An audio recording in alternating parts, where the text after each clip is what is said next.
Hello friends, welcome to king Chris சமையல். இன்றைக்கி நம்ம குக்கர்லேயே வெஜிடபிள் பிரியாணி எப்படி செய்யலாம்னு சொல்லி பார்க்க போகிறோம். இதில் எல்லா விதமான காய்கறி இருக்கிறதுனால ரொம்ப ஹெல்த்தியாக இருக்கும். இப்போ வாங்க எப்படி செய்யலாம்னு சொல்லி பார்க்கலாம். தேவையான பொருட்கள் என்னென்னு பார்த்துடலாம். ஒரு 5-6 பீன்ஸ், 2-3 கேரட், காலிஃப்ளவர் கொஞ்சம், ஒரு உருளைக்கிழங்கு, புதினா ஒரு கைப்பிடி அளவு, ஒரு 1.5 தக்காளி, ஒரு பெரிய பல்லாரி வெங்காயம், இதை நல்லா கட் பண்ணி வச்சுக்கலாம். நம்ம இப்போ குக்கர் அடுப்பில் வச்சு அது சூடானதுக்கப்புறம் ஒரு 1.5 ஸ்பூன் எண்ணெய் சேர்த்துக்கலாம்.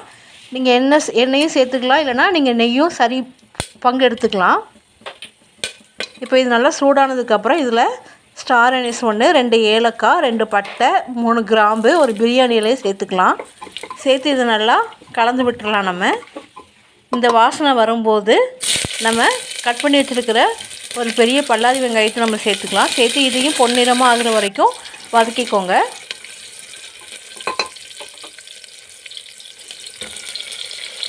கட் பண்ணி வச்சுருக்கிற தக்காளியும் போட்டுக்கலாம். தக்காளியும் சேர்த்து நல்லா வதக்கி விட்டுக்கோங்க.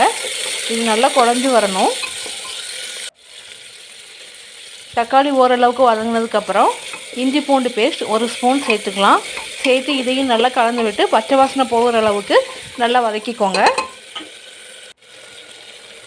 இப்போ வெங்காயம், தக்காளி, இஞ்சி பூண்டு பேஸ்ட் நல்லா வதங்கிட்டு இப்போ இந்த டைமில் நம்ம கட் பண்ணி வச்சுருக்கிற காய்கறி ஒன்றுனா சேர்த்துக்கலாம். காலிஃப்ளவர், பீன்ஸ், கேரட், உருளைக்கிழங்கு இதெல்லாம் சேர்த்து நல்லா கலந்து விட்டுருங்க. இந்த காய்கறி எல்லாம் ஒரே சாதத்தில் நம்ம சேர்க்கும்போது நமக்கு ஹெல்த் பெனிஃபிட் ரொம்ப கிடைக்கும். ஆரோக்கியமாகவும் இருக்கும், ஹெல்த்தியாக சாப்பிட்ட ஒரு ஃபீலிங்கும் இருக்கும்.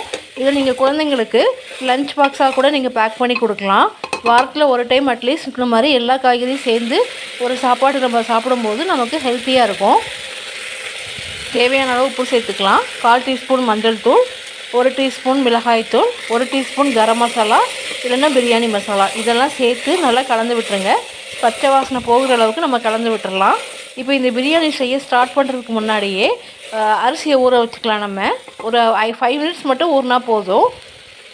பாஸ்மதி ரைஸ் இப்போ நான் 1 கப் எடுத்துருக்கிறேன். 1 கப் பாஸ்மதி ரைஸ்க்கு 1.5 கப் தண்ணி சேர்த்தா கரெக்டாக இருக்கும்.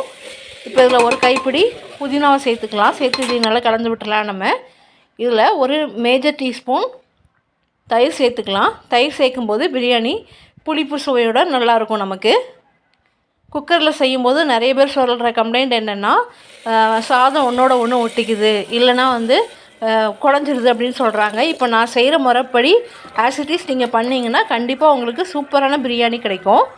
இப்போ தண்ணியெல்லாம் நம்ம ஊற்றிட்டு இப்போ நீங்கள் உப்பு, காரம் எல்லாம் கரெக்டாக இருக்கான்னு செக் பண்ணிக்கோங்க. இப்போ தண்ணி நல்லா கொதிக்குது. இந்த டைமில் நம்ம ஊற வச்சுருக்கிற அரிசியை சேர்த்துக்கலாம்.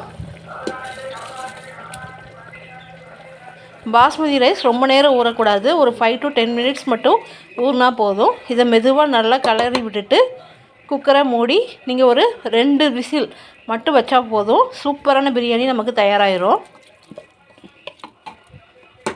பாருங்கள், பார்க்கவே எவ்வளோ கலர்ஃபுல்லாக இருக்குது பாருங்கள். கண்டிப்பாக நீங்களும் வீட்டில் இந்த மெத்தடில் ட்ரை பண்ணி பாருங்கள். பார்த்துட்டு எப்படி இருக்குன்னு சொல்லி நீங்கள் உங்கள் ஃபீட்பேக் எங்களுக்கு கொடுங்க.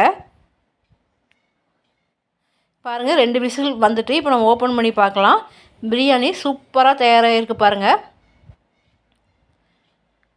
ஒன்றோடு ஒன்று ஒட்டாமல் உதிரியாக எவ்வளோ அழகாக வெந்திருக்கு பாருங்கள்.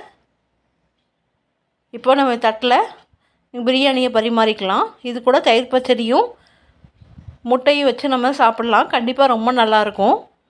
இந்த வீடியோ பிடிச்சிருந்தா ப்ளீஸ் மறக்காமல் சப்ஸ்கிரைப் பண்ணிக்கோங்க. லைக் பண்ணி உங்கள் ஃப்ரெண்ட்ஸோடு ஷேர் பண்ணிக்கோங்க. என்னோடய வீடியோவுக்கு நீங்கள் கொடுக்குற சப்போர்ட்டுக்கு ரொம்ப நன்றி.